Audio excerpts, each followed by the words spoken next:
সকাল গড়িয়ে বিকেল হয়ে গেল, প্রায় দুপুরবেলা অনেকটাই বেজে গেছে। এই সবের সমস্ত কাজ সেরে আমি চান টান করে উঠলাম। পুজো দিতে দিতে প্রায় দেরি হয়ে যায়।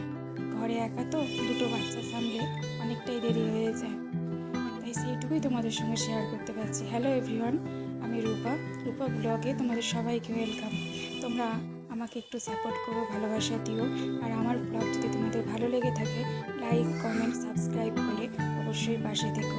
এরকম নতুন কাজ করা মানুষদের একটু যদি তোমরা পাশে থাকো, তাহলে নতুন নতুন ব্লগ দিতে আমারও খুব অনুপ্রেরণা হবে।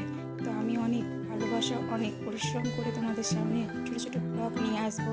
যদি তোমরা পছন্দ করো, আমি প্রতিদিন ব্লগ দেওয়ার চেষ্টা করব। তো তোমরা এইভাবেই আমার পাশে থেকেও ভালোবাসা দিও, সেইটুকুই চাই তোমাদের কাছে।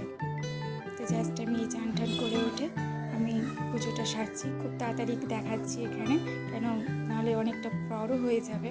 তো চান টান করে উঠে একটু মুখে ক্রিম ট্রিম মেখে নিলাম, মেখে একটু সিঁদুর টুদুর করে জাস্ট এই হচ্ছে সবে কাজ শেষ হলো। এই হচ্ছে প্রত্যেক দিন আমাদের বউদের সারা জীবন এইভাবেই কাটে।